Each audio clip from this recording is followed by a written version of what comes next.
Ora, boa noite, irmãos. Eu cumprimento todos os presentes e aqueles que nos seguem pela internet este estudo. A todos, graça e paz do nosso bom Deus. Diz assim a palavra do Senhor, Colossenses 1, versículo 9, e vamos ler do versículo 9 até ao 29. Por esta razão, nós também, desde o dia em que o ouvimos, não cessamos de orar por vós e de pedir que sejais cheios do conhecimento da sua vontade, em toda a sabedoria e inteligência espiritual, para que possais andar dignamente diante do Senhor, agradando-lhe em tudo, frutificando em toda a boa obra e crescendo no conhecimento de Deus, corroborados em toda a fortaleza, segundo a força da sua glória, em toda a paciência e longanimidade com gozo, dando graças ao Pai, que nos fez idóneos para participar da herança dos santos na luz, o qual nos tirou da potestade das trevas e nos transportou para o reino do Filho do seu amor, em quem temos a redenção pelo seu sangue, a saber, a remissão dos pecados, o qual é a imagem do Deus invisível, o primogênito de toda a criação, porque nele foram criadas todas as coisas que há nos céus e na terra, visíveis e invisíveis, sejam tronos, sejam dominações, sejam principados, sejam potestades. Tudo foi criado por Ele e para Ele. Ele é antes de todas as coisas, e todas as coisas subsistem por Ele. E Ele é a cabeça do corpo da Igreja, é o princípio e o primogênito de entre os mortos, para que em tudo tenha a preeminência. Porque foi do agrado do Pai que toda a plenitude nele habitasse, e que, havendo por Ele feito a paz, pelo sangue da sua cruz, por meio dele reconciliasse consigo mesmo todas as coisas, tanto as que estão nas terras, como as que estão nos céus. A vós também, que noutro tempo erais estranhos e inimigos no entendimento, pelas vossas obras más, agora contudo vos reconciliou no corpo da sua carne, pela sua morte, para perante ele vos apresentar santos e irrepreensíveis e inculpáveis, se na verdade permanecerdes fundados e firmes na fé, e não os moverdes da esperança do Evangelho, que tendes ouvido, o qual foi pregado a toda a criatura que há debaixo do céu, e do qual eu, Paulo, estou feito ministro. Regozijo-me agora no que padeço por vós, e na minha carne cumpro o resto das aflições de Cristo, pelo seu corpo, que é a Igreja, do qual eu estou feito ministro, segundo a dispensação de Deus, que me foi concedida para convosco, para cumprir a palavra de Deus. O mistério que esteve oculto desde todos os séculos e em todas as gerações, e que agora foi manifesto aos seus santos, aos quais Deus quis fazer conhecer quais são as riquezas da glória deste mistério entre os gentios, que é Cristo em vós, esperança da glória, a quem anunciamos, admoestando a todo o homem e ensinando a todo o homem toda a sabedoria, para que apresentemos todo o homem perfeito em Jesus Cristo. E para isto também trabalho, combatendo segundo a sua eficácia, que obra em mim poderosamente. Amém. Antes de só passar aqui a palavra ao irmão, enquanto estava aqui a ler, só um pensamento que me veio à mente, e relativamente àquilo que o irmão Joaquim já trouxe aqui esta noite, e relativamente àqueles que estão em sofrimento. E aqui nós podemos ler o apóstolo no versículo 24, diz: regozijo-me agora no que padeço por vós, e na minha carne cumpro o resto das aflições de Cristo, pelo qual o seu corpo, que é a Igreja. Este é o apóstolo da graça, a quem o Senhor, de facto, deu um apostolado único, para, de facto, trazer a doutrina, o andar a nós, a Igreja. E também ele não esteve livre de aflições, de tribulações, da doença e de uma morte, nós sabemos que foi uma morte violenta. E isto se foi com aquele a quem Deus elegeu e pôs, digamos, esta missão de nos anunciar a nós o Evangelho da Graça. Quem somos nós, meros mortais, que aqui estamos, pela graça de Deus. Se pensávamos nós que, de alguma maneira, não passamos por tribulações neste mundo, como disse o irmão Joaquim, ainda que haja alguma vida, entre aspas, privilegiada, todos nós, isto é o verdadeiro Evangelho, está aqui escrito, todos nós vamos passar por lutas e tribulações. Assim foi com o nosso Mestre, com o nosso Senhor e Salvador, foi com o apóstolo Paulo, e antes da glória, como aqui diz, antes da glória veio o sofrimento, ao quais agora Deus, aqui através da sua palavra, nos quer fazer quais são as riquezas da glória deste mistério entre os gentios, que é Cristo em vós, esperança da glória. Mas antes da glória, veio o sofrimento e a dor, e portanto, que o Senhor nos ajude. E eu passo a palavra para o seu irmão. Foi este o pensamento que me ocorreu. E espero que sim, que todos aqueles que estão passando por lutas e tribulações, e ninguém sabe para o que está guardado, portanto, tenha em mente que nem o próprio Filho de Deus foi poupado às lutas e tribulações, e ele não está culpado de nada, quanto mais nós somos culpados pelos nossos pecados, mas que pela graça de Deus um dia também participaremos pela sua graça no seu reino de luz e glória. Amém.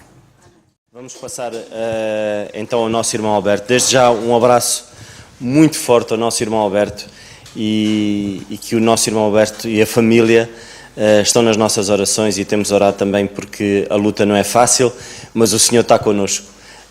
E daí ser uma luta que dê gozo, porque temos o Senhor do nosso lado. Um abraço muito forte, e desde já vamos ouvir. Estamos a orar pela igreja na casa.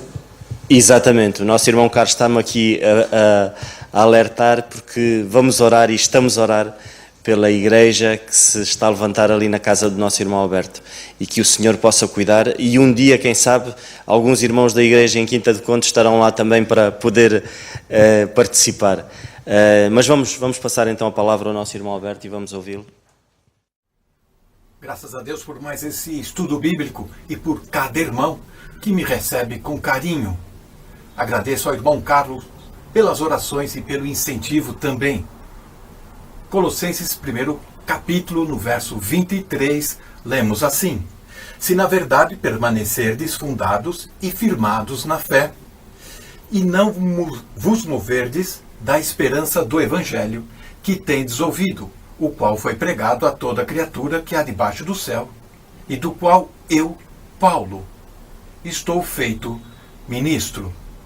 A versão brasileira ainda destaca esta última parte do verso 23 e diz: eu, Paulo, fui feito ministro. Após dizer que o Evangelho da graça, o Evangelho de Cristo, é público, estava em todo lugar e em todo o mundo, isso para contrastar com o ensino falso do gnosticismo que estava infiltrado dentro da igreja. Paulo dizia que o evangelho que ele pregava estava em todo lugar, disponível a todos, diferente do gnosticismo que insistia em dizer que o ensino deles era para poucos, os privilegiados que seriam iluminados e consagrados, e assim vai. Aqui no verso 23 e também no 25, Paulo destaca um enfático eu, Paulo, mostrando a distinção do seu evangelho, da sua mensagem recebida por Jesus Cristo já na glória, daquelas que os apóstolos, os 12, tinham recebido de Jesus quando encarnado, quando andando na terra. Os 12 receberam de Jesus aqui na terra aquilo que já fora profetizado no Antigo Testamento e estava sendo ensinado para os 12 o Evangelho do Reino, para que a nação de Israel, convertida, pudesse levar essa mensagem de salvação a todas as nações. Agora Paulo recebe de Jesus, agora glorificado, após a ressurreição, já no céu, recebe o Evangelho da graça, e é esse que ele ensina, e é esse que está sendo tratado nesta carta. Paulo, portanto, ele mostra que, apesar da queda de Israel, Deus agora vai alcançar as pessoas através da graça. A ênfase que Paulo dá a si mesmo parece exaltar-se a ele mesmo, dá um ar de arrogância. Porém, essa superioridade que aparenta nestes versos mostra a sua submissão, a sua lealdade e serviço à mensagem recebida, e com isso mostrando a autoridade que ele tinha para combater os erros. Paulo ele agiu com serviço, acima de tudo com responsabilidade. E assim devemos nós também, recebendo esta mensagem agora, já nos evangelhos, nas cartas de Paulo. Estamos nós com responsabilidade diante desta mensagem, com lealdade e serviço. É interessante que ele faz esse testemunho pessoal dele, mostrando uma conduta humilde, mostrando uma atitude de servo dentro de um contexto do primeiro capítulo de Colossenses que exalta e glorifica a pessoa de Jesus Cristo. Ele também queria, com isto, salientar que para os colossenses, o evangelho que Epáfras pregou e ensinou àquela cidade de Colossos, e que agora estava dando fruto no meio deles, era a mesma mensagem que Paulo pregava em todos os lugares, em todas as partes. Era a mesma. Portanto, Paulo pregava o que eles estavam aprendendo, com fervor, com lealdade e com entusiasmo. Resumindo, o ministério de Paulo deve ser distinto dos ensinos dos 12 apóstolos. Eu também quero dar um pequeno testemunho. Por muitos anos, estive no meio denominacional, onde que misturam as mensagens do Evangelho da Graça com o Evangelho do Reino. E aí ficam dúvidas, receios, e fica algo muito obscurecido da mensagem de Deus direto para nós. Com essa confusão, nós não vamos compreender a mensagem do Antigo Testamento, não vamos entender o que Jesus veio fazer aqui, e muito menos nós vamos obedecer o que está nas cartas de Paulo à igreja hoje. A partir do momento que eu entendi que o Evangelho da Graça foi anunciado a Paulo, várias vezes Jesus, lá na glória, revelou a Paulo estes ensinos. O do endurecimento parcial de Israel, ou total de Israel, por um período de tempo, enquanto Deus trabalha agora com a igreja. O arrebatamento da igreja, a ressurreição do corpo, conforme 1 Coríntios 15, um só corpo, a nossa vocação, as nossas bênçãos nas regiões celestiais. Estas coisas reveladas a Paulo, precisamos absorver, tomar posse, compreender e viver com muita intensidade, pois estas verdades não podem ser obscurecidas por aquilo que está em outras passagens da Bíblia e que por muitas vezes nós não conseguimos distinguir. Que Deus possa nos ajudar a compreender a importância do ministério de Paulo dado para as igrejas. Que Deus nos abençoe. E o nosso irmão Alberto, para quem eu mando aqui um grande abraço.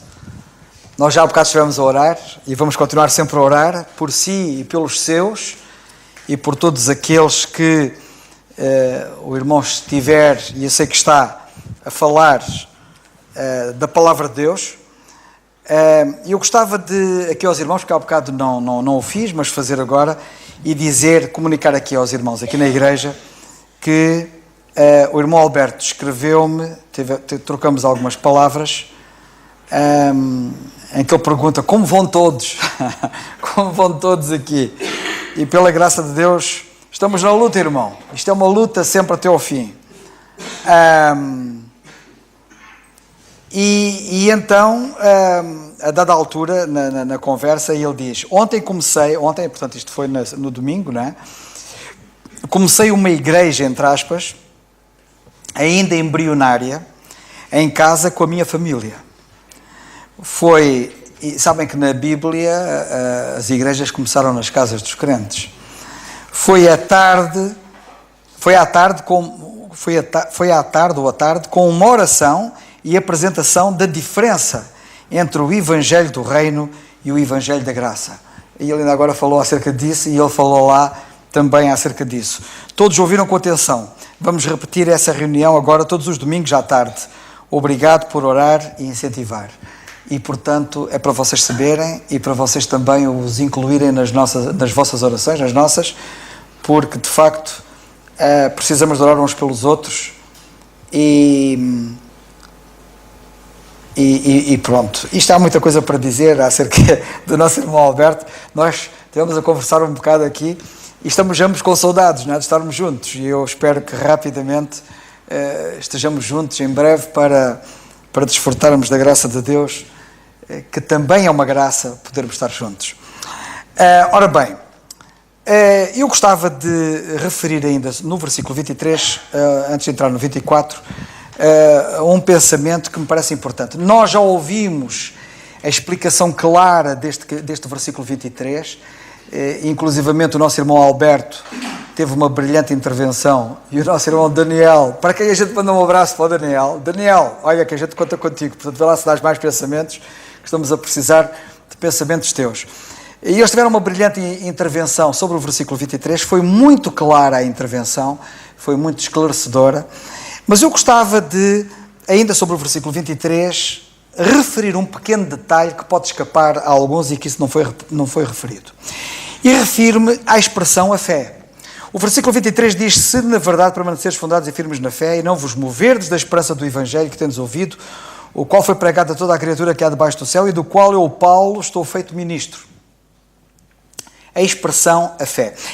Sabem que a fé vem de duas palavras gregas, e a palavra que é o artigo, é a palavra, eu não sei grego, mas socorri-me dos que sabem grego e do que dizem, mas é uma palavra que soará qualquer coisa como tel. E este artigo para a palavra fé, este artigo definido, identifica, segundo os entendidos, uma fé específica. E dizem eles que não temos aqui o ato de crer. Quando aqui a Bíblia está a falar, não fala aqui no ato, não é de eu crer, mas está-se a referir concretamente ao conjunto de doutrinas ou de ensinamentos que são queridos. E portanto, quando o apóstolo está aqui a dizer, está a dizer assim: se na verdade permaneceres e fundados e firmes no conjunto de doutrinas. Doutrinas essas, diz ele, do qual eu fui feito ministro. E, portanto, tem a ver com a dispensação da graça de Deus, com as verdades da graça. E isto, para mim, parece-me bastante importante. Sabeis porquê? Porque qualquer deslize, qualquer desvio, qualquer falta de ênfase nestas verdades, cria instabilidade em qualquer crente. Ele deixa de ter certezas, passa a ter temores, passa a ter receios. É só nós vermos na internet e particularmente no Facebook as conversas que alguns de nós temos tido, e eu não estou a falar aqui nada que alguns que estão aqui não saibam, das conversas que temos tido com alguns que têm medo de se perder, que não estão seguros em relação à salvação, que não estão seguros em relação à vida eterna, que acham que o crente se pode perder, etc. Porquê que isto acontece? Porque não estão fundados e firmes nas doutrinas da graça. Porque nas doutrinas da graça, por incrível que pareça, é onde nós temos maiores certezas. E isto o apóstolo Paulo faz transmitir. E por essa razão, aquilo que ele diz no versículo 22, no corpo da sua morte, no corpo da sua carne, pela morte, para perante ele vos apresentar santos, irrepreensíveis e inculpáveis, quem não estiver firme nas doutrinas da graça, vai ter sempre receio relativamente à sua santidade. Aqui a passagem diz que ele nos vai apresentar santos. Mas já há muitos que estão com medo da sua santidade, estão com receio de chegar lá aquele dia e eu tenho problemas de impureza, e como é que eu vou ser apresentado santo lá? E, diz ele, irrepreensíveis, e estão com receio de serem repreendidos naquele dia por alguma coisa irrepreensível que tenham na sua vida, ou ainda com alguma culpa de alguma coisa, e têm receio da sua culpabilidade. Queridos irmãos, a graça de Deus é fabulosa, porque a graça de Deus centra-se numa pessoa, o nosso Senhor Jesus Cristo. E porque eu naquele dia vou ser achado em Cristo, e vai ser em Cristo que me vou apresentar, e por isso é de me apresentar santo, absolutamente santo, tão santo quanto Ele é. Vou-me apresentar irrepreensível, tão irrepreensível quanto Ele é. Qual de vocês me acusa de pecado? Perguntou ele um dia. Naquele dia, vamos poder dizer o mesmo. Algum de vocês me acusa de pecado? Porquê? Por mim? Não, por Ele. Porque estou nele. E também seremos apresentados inculpáveis, sem qualquer mácula, sem qualquer culpa. É interessante que o apóstolo Paulo, quando fala da igreja, dela um dia ser apresentada ao Senhor, ela vai ser apresentada sem mácula. Querem ver o que é que está em Efésios no capítulo 5, rapidamente podemos ler, que é uma passagem que neste caso vem a propósito.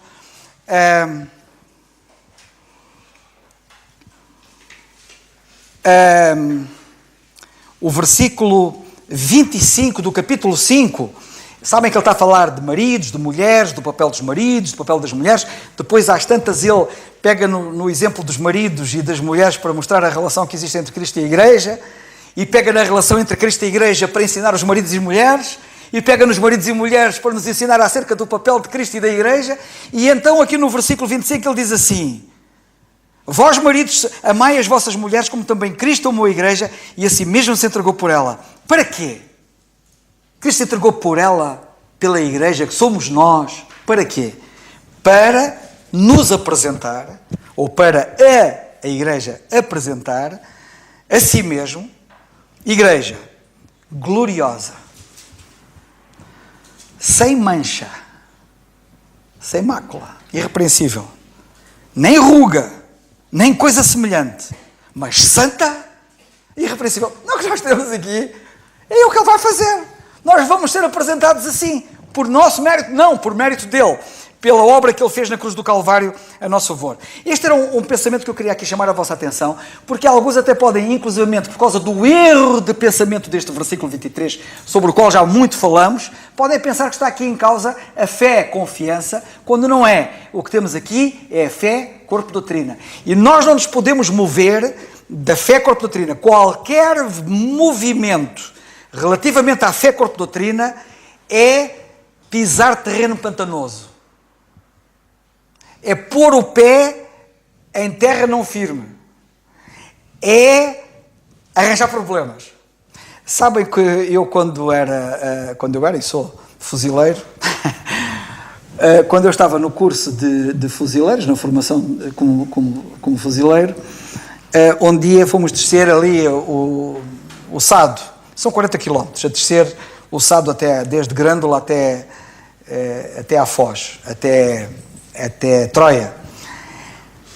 E nós descemos o Sado a remos. Evidentemente que eles lançaram-nos quando a maré estava cheia.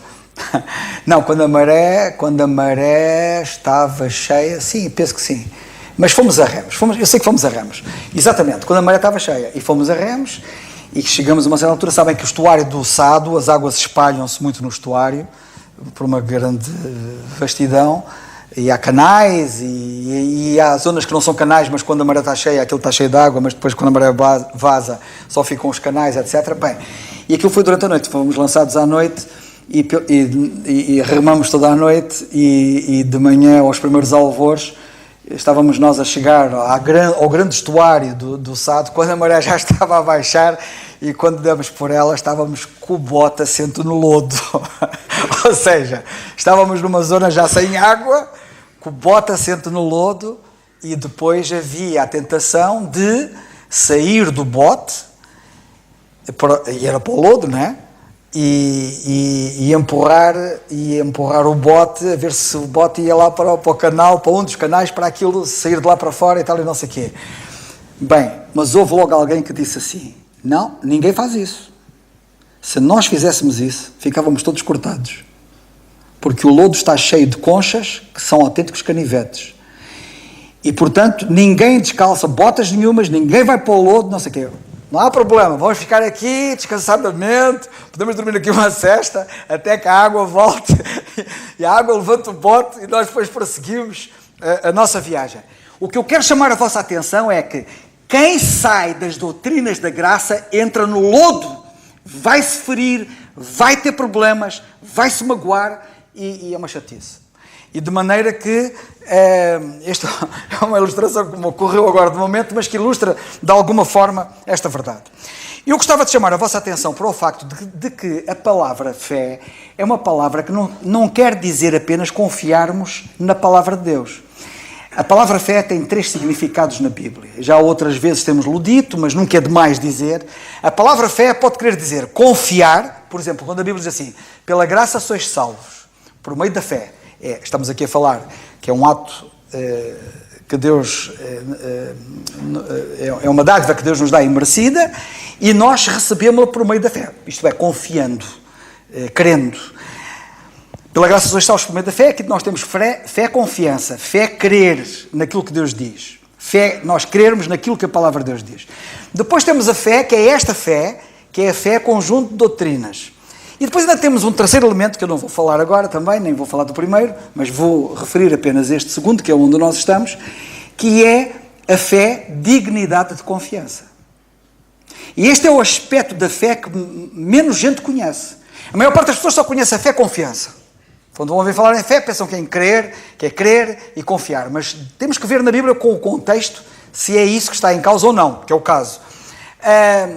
Depois há a fé corpo-doutrina, que muita gente, ainda algum grupo de gente, percebe, como vocês também já vão perceber, quando eu mostrar algumas passagens, que a fé significa também, de acordo com o contexto, um conjunto de doutrinas queridas, um conjunto de verdades que são abraçadas e que são queridas.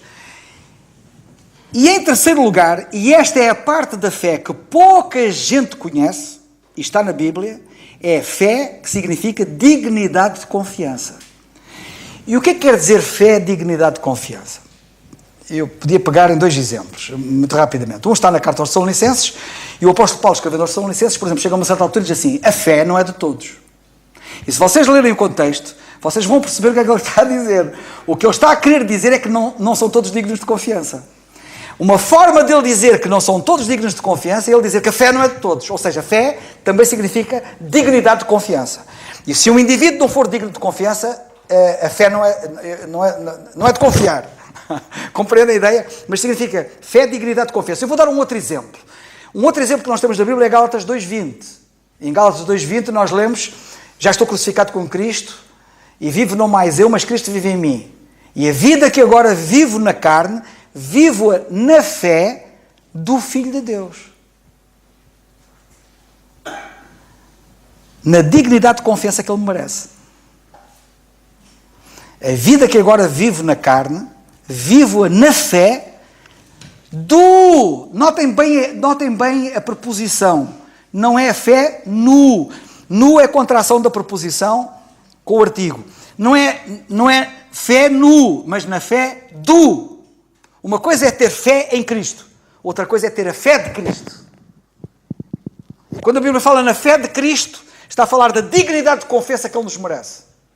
Se aqueles, que alguns, dizia Paulo, não são dignos de confiança, este é digno de toda a confiança, o nosso Senhor Jesus Cristo. E, portanto, nós temos estes três tipos de fé na Bíblia. Este que está aqui é o corpo doutrina. Eu vou dar alguns exemplos.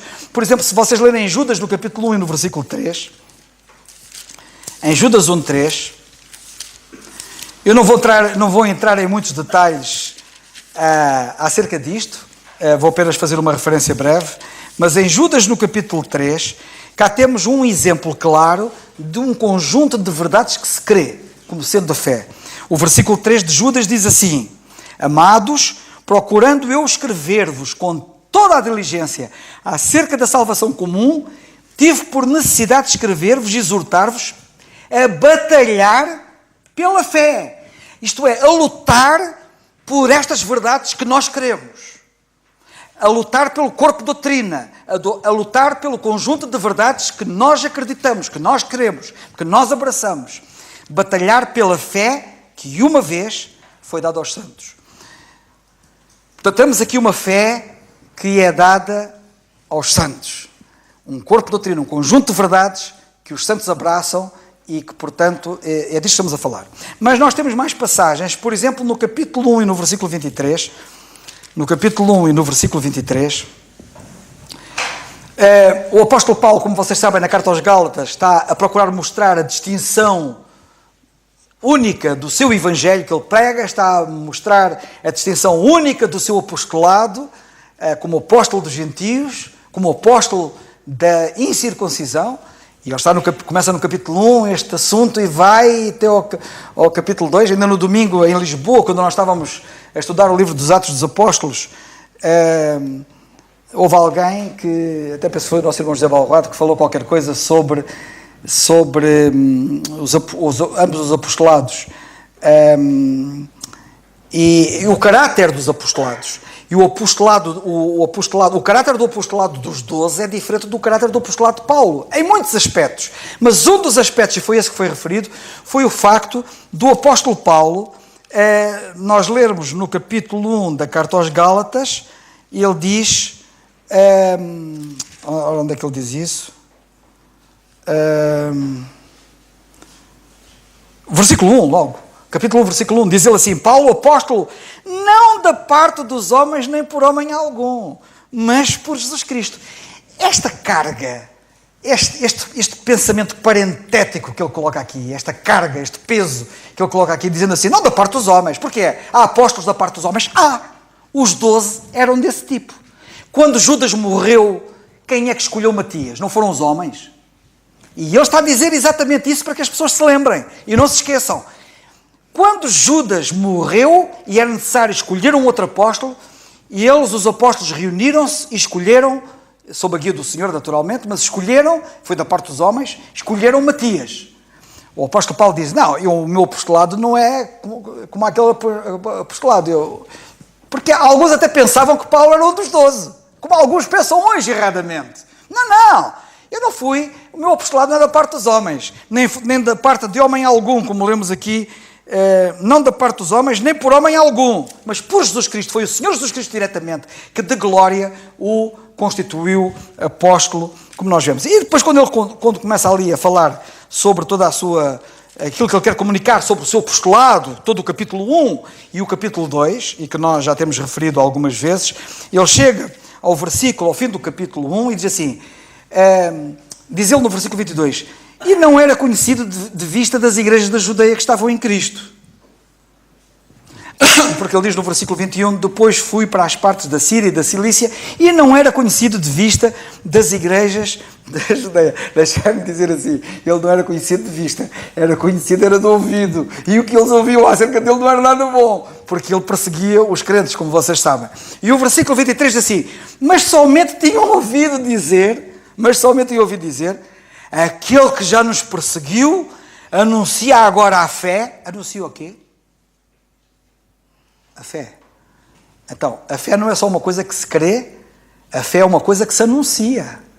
E o que se anuncia é o conjunto de verdades, há um conjunto de verdades que são anunciadas. Outra passagem que eu gostava de chamar a vossa atenção está no capítulo 3 e no versículo 23, que lemos assim, diz ele assim, de Gálatas, diz ele assim, versículo 22, mas a Escritura encerrou tudo debaixo do pecado para que a promessa pela fé em Jesus Cristo, aqui temos a fé em Jesus Cristo. Há bocado, em Gálatas 2:20, eu citei-vos a fé de Jesus Cristo. Já agora espreitem lá, só para vocês verem a diferença. Estão a ver Gálatas 2:20? Que é para vocês verem aquilo que eu estou a dizer, é o que está lá escrito mesmo. O versículo 20 diz, já estou crucificado com Cristo e vivo não mais eu, mas Cristo vive em mim. E a vida que agora vivo na carne, vivo-a na fé do Filho. Fé do Filho. E aqui na nossa passagem, nós não temos a fé do Filho, mas temos a fé no Filho. Temos a fé em Jesus Cristo. Fosse dado aos crentes, para que a promessa pela fé em Jesus Cristo fosse dada aos crentes. Mas antes que a fé viesse, agora temos aqui outra fé. Ele primeiro fala da fé em Jesus Cristo, que é confiança.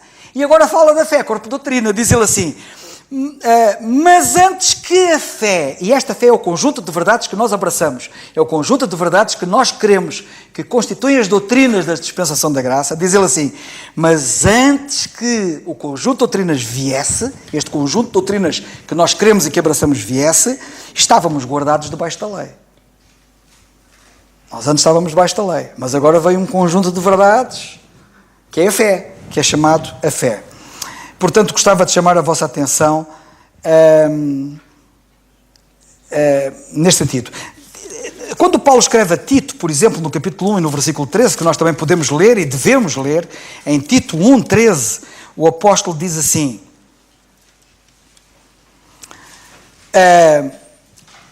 Tito 1:13, diz ele assim,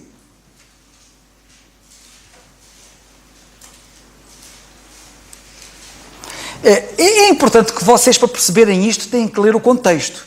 E no contexto, nós temos aqui o apóstolo dizer assim no versículo 9, ó Tito, retém firme a fiel palavra. Retém isso firmemente, não cedas. Tu não te desvies nem para a esquerda nem para a direita, retém firme. Que é conforme a doutrina. Ó Tito, a palavra que é conforme a doutrina presente, que é o que ele quer dizer, conforme a doutrina da graça, para que seja poderoso, tanto para admoestar com a sã doutrina, como para convencer os contradizentes, que há aí muitos contradizentes. Bem, isto aqui, eu cada vez mais dou graças a Deus por poder beber deste espírito, destas palavras que o apóstolo escreve. Porque, sabem de uma coisa, não há coisa mais poderosa do que um indivíduo que conheça estas verdades enfrentar qualquer grupo religioso que ensine os maiores erros, sejam eles quem for. Não temos receio, estamos seguros. Sabem porquê? Porque quem está firme naquilo que ele diz, na palavra que é conforme a doutrina, é poderoso. E nós devemos estar firmes na fiel palavra, que é conforme a doutrina, para que seja poderoso. Isso é um poder tremendo. Vocês não têm sentido isso quando nós estamos a falar? E temos tido alguns debates, em alguns fóruns, e não se vê claramente o poder da palavra, que é conforme a doutrina. E ele continua por aqui abaixo, para não perdermos tempo, e ele chega ao versículo 13 e diz assim: este testemunho é verdadeiro, ó Tito, este testemunho é verdadeiro, portanto, repreende-os severamente, esses indivíduos que estão-se a desviar. Repreende-os severamente, para quê? Para que sejam firmes na fé. Sejam sãos na fé. Este sãos na fé é sãos no corpo de doutrina. Porque há pessoas aí que abraçam doutrinas que não estão corretas. E quem crê em doutrinas que não fazem parte do conjunto de doutrinas, ainda que sejam bíblicas, mas não são conforme a doutrina, conforme os seus ensinamentos, o apóstolo Paulo até disse a Timóteo outra coisa: se alguém ensina outra doutrina, porque há outras doutrinas, mesmo na Bíblia, a pessoa deixa de ser sã no conjunto de doutrinas. Deixa de ser sã. Torna-se enferma. Nós temos uma igreja, uma cristandade enferma. De uma forma geral. Porque eles não são sãos na fé. E isto é muito importante. E nós temos que estar seguros, temos que ser clarificados relativamente a isso. Outra passagem está em 2 Timóteo 3,8, que eu gostava de chamar a vossa atenção. Portanto, aqui temos fé, corpo de doutrina. Depois eu até acho interessante, porque ele depois até diz: não dando ouvidos às fábulas judaicas e aos mandamentos de homens que se desviam da verdade. Desviam-se da verdade. Nem aos mandamentos de homens. Quantos mandamentos que são meramente humanos têm sido introduzidos nas igrejas? Quantas fábulas judaicas andam por aí? Temos que ser sãos na fé. Temos que ser rigorosos e intransigentes nesta matéria. Dou graças a Deus pelo irmão Alberto. Irmão Alberto, mais um abraço para si. Dou graças a Deus pela sua intervenção hoje e mostrar claramente a importância de distinguir Evangelho do Reino de Evangelho da Graça. E não misturar, para sermos sãos na fé. E dou graças a Deus pelo seu testemunho, que viveu na vida denominacional, em igrejas denominacionais, que é uma confusão e ninguém é clarificado e andam ali todos confusos e inseguros o Paulo resumiu isso dizendo: não são sãos na fé. Mas a nossa passagem em 2 Timóteo 3,8, o apóstolo também diz isto: da mesma sorte, e ele aqui está a falar em relação aos bispos e aos diáconos, no capítulo 3 da segunda carta, da primeira, perdão, eu disse segunda, enganei-me, desculpem lá. Estava na primeira carta e enganei-me. No capítulo 3, ele diz assim: vocês estão a ver o que é que nós temos aqui?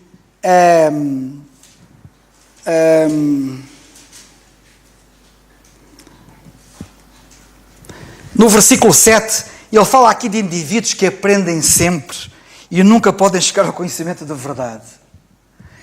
Há muita gente nas igrejas a aprender. Mas sabem o que é que eles andam a aprender? Andam a aprender coisas que nunca chegam ao conhecimento da verdade.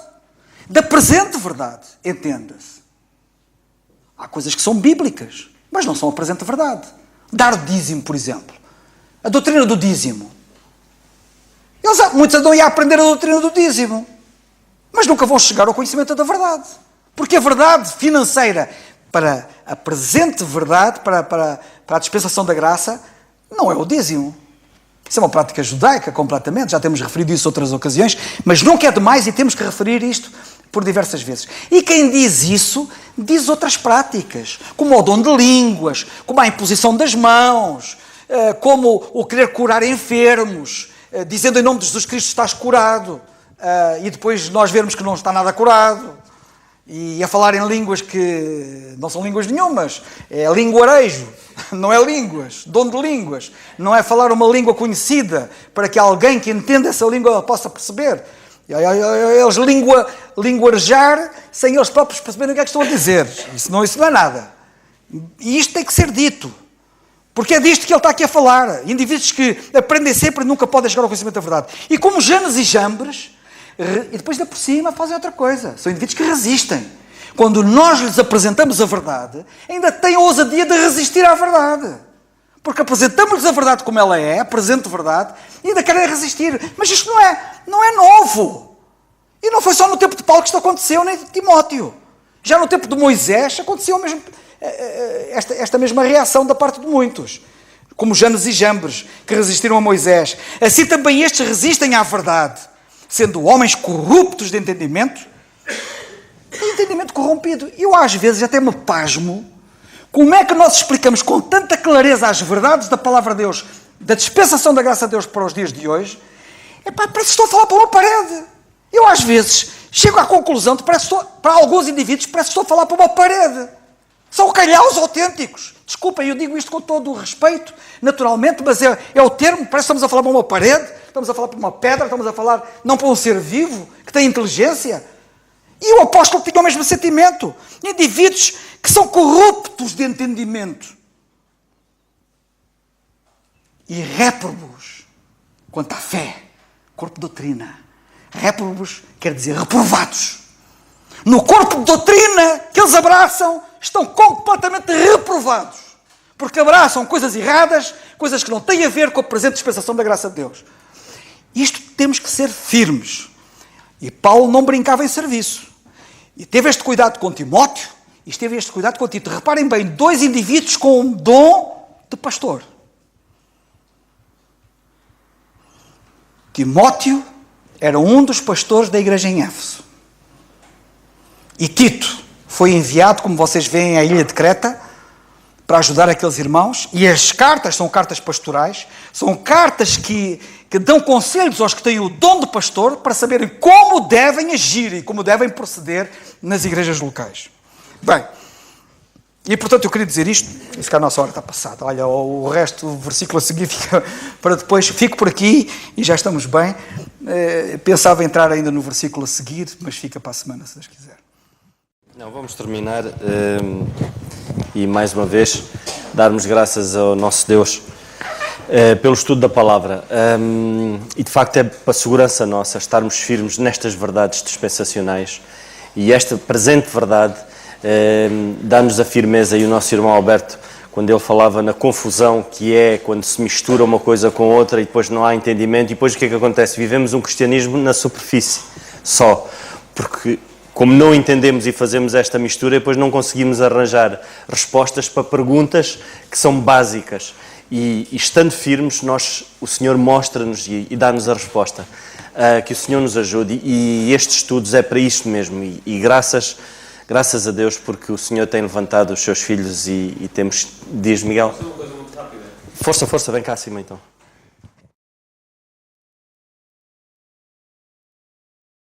Houve uma coisa que não sei porque é que me lembrei, que na conferência com o Franklin Graham, o filho do Billy Graham, ele disse uma coisa que eu por acaso não me esqueci, foi das coisas que mais memorizou. Ele no início disse uma coisa muito, muito simples, que ele quando era pequenino nem via televisão, muita coisa mudou desde quando ele era pequeno, mas as leis de Deus não mudaram. As leis de Deus mantiveram sempre. E ele um pouco mais à frente na conferência, sem querer, mostrou exatamente aquilo que disse, que quando estava a falar do pecado, que todos nós pecamos, desde a mentir e o sexo fora do casamento. E ele diz uma coisa logo a seguir: casamento entre homem e mulher. Não é uma questão da homossexualidade, não é prevista na Bíblia. E atualmente, hoje ouvimos muito o termo a igreja tem que se adaptar aos tempos modernos, vemos isso na relação do homem e da mulher, por aí fora, e vemos também na questão dessa que é uma coisa que é também errada, segundo a Bíblia, ser mais ou menos aceito. E lembrei-me quando um líder religioso, como foi o Papa, que disse, uma vez perguntaram sobre a homossexualidade, ele disse: quem sou eu para condenar um homossexual. Ele não é ninguém para condenar, obviamente, mas como líder de uma igreja, deve dizer, tal como as leis de Deus não mudaram, não nos devemos adaptar porque as leis de Deus não mudam, mas devia dizer, obviamente, que é uma coisa que é errada segundo a lei de Deus, que não mudou, nem nunca mudará.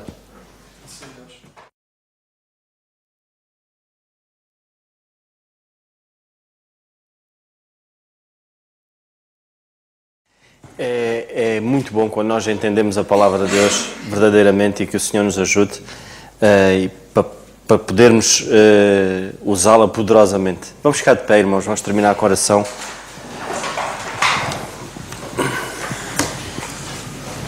Senhor nosso bendito e amado Pai, graças te damos mais uma vez por estarmos na Tua casa, Senhor. Te agradecendo o facto de podermos ouvir aquilo que ouvimos, Senhor, a explanação da Tua palavra, Pai. Te agradecemos, Senhor, porque Tu tens um plano para a Tua igreja, Senhor.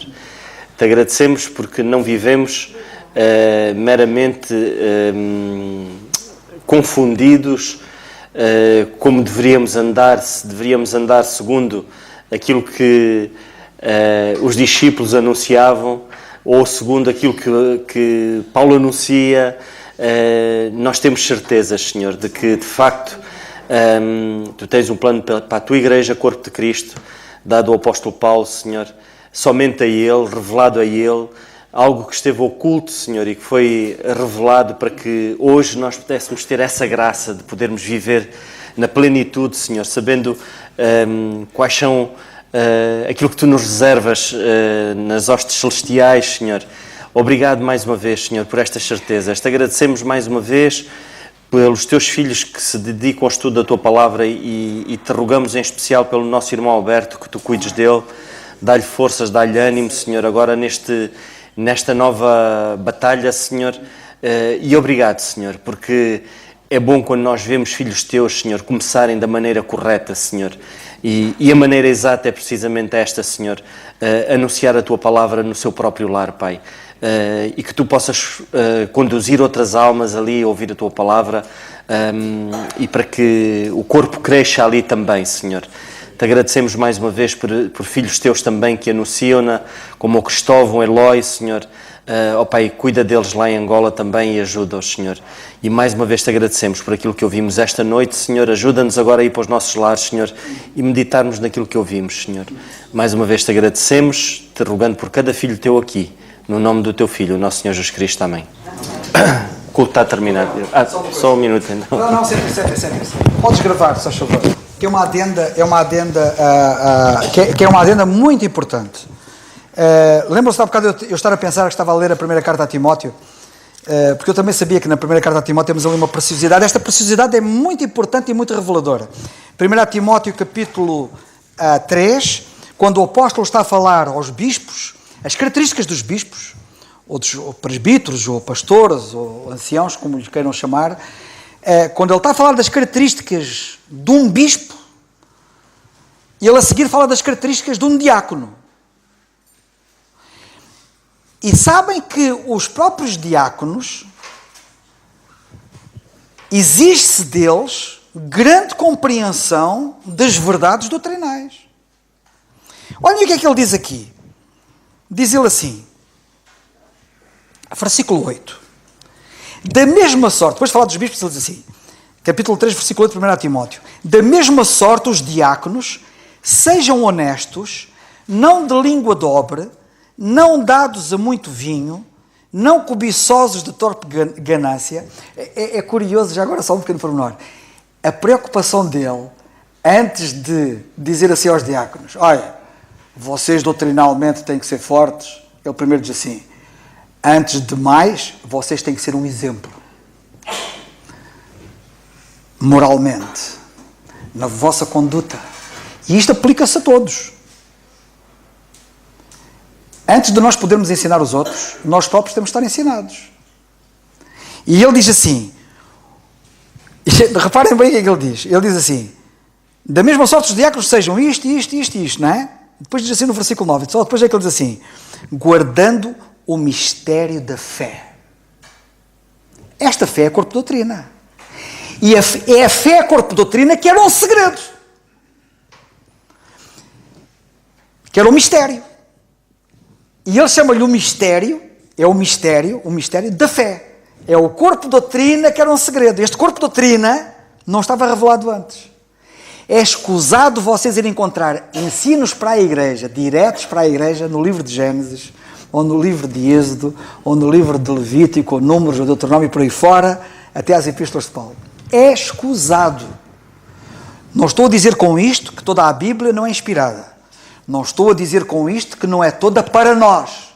E temos ali grandes lições em todo o Velho Testamento. Mas ensino direto, não é lá que nós temos. Se queremos saber como é que devemos fazer com finanças, não é lá que vamos encontrar o ensino. Senão vamos cair no dízimo. Percebem? Isto é um exemplo. E, portanto, eu não podia deixar de referir, que estava a falar da fé, corpo de doutrina. Curiosamente, ele diz assim, ele chama-lhe o mistério da fé. Era só isto que eu queria dizer. Que Deus nos abençoe.